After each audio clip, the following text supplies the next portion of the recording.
Nail tips add length to the nails and provide support for nail enhancement products. In this segment, you will learn how to choose properly sized tips for your client, and we will demonstrate how to apply nail tips using the stop, rock, and hold method. Before beginning the service, follow your pre-service procedure steps. Remove any existing polish, starting with the little finger of the left hand and working toward the thumb. Repeat on the right hand. Gently push back the eponychium with a wooden stick, pusher, or other suitable implement. Carefully and gently remove the cuticle tissue from the nail plate with a wooden stick, pusher, or other suitable implement. Use your 180 grit abrasive or higher to shape the free edges of the natural nails so they match the shape of the nail tip to the stop point. Lightly buff the nail plate to remove shine caused by natural oil and surface contaminants. Use a medium-fine 240 grit or higher abrasive buffer. Don't use a coarse abrasive and avoid applying excessive pressure. Remove any dust with a clean, dry nail brush, stroking from the cuticle area toward the free edge.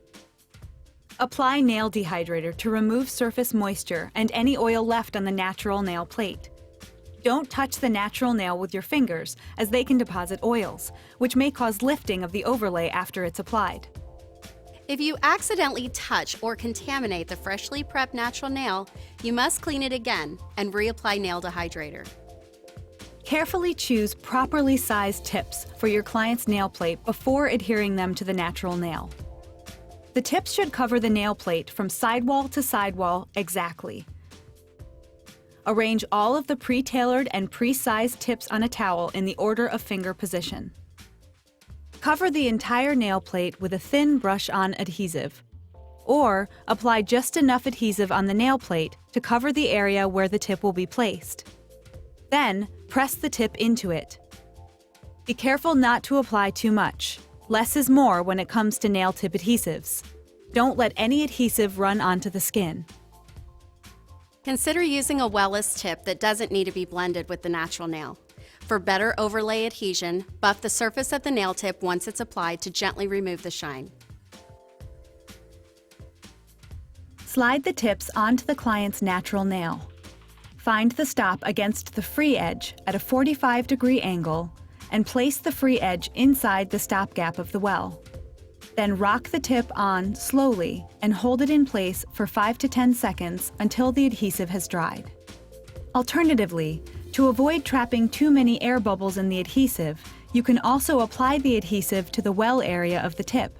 You can also use this technique on well-less tips. Just follow up by positioning the tip on the nail plate and holding it in place for 5 to 10 seconds until the adhesive hardens. Use a tip cutter to trim the nail tip to the desired length. Measure all the nails against each other and make sure they match in length. If you applied tips with a well, blend them to match with the surface of the natural nail plate. Using a medium to fine 180 grit file, carefully smooth the contact area down until it's flush with the natural nail. Be very careful here. If done improperly, blending can cause damage to the natural nail plate. Be sure to keep the board flat to the nail as you blend the tip. Holding the file at an angle can gouge the nail plate and damage it. After you finish blending, remove the shine from the rest of the tip. Use a 180 grit abrasive to shape the new, longer nail. Start with the free edge. File each side wall, and then finish by rounding off the corners. The nail tip application is now complete. Even though you've blended the client's tips with her natural nails, the tips aren't strong enough to be worn alone. You'll need to apply an additional nail enhancement overlay, such as wraps, to finish the look. Please watch the nail wrap application segment for a detailed demonstration.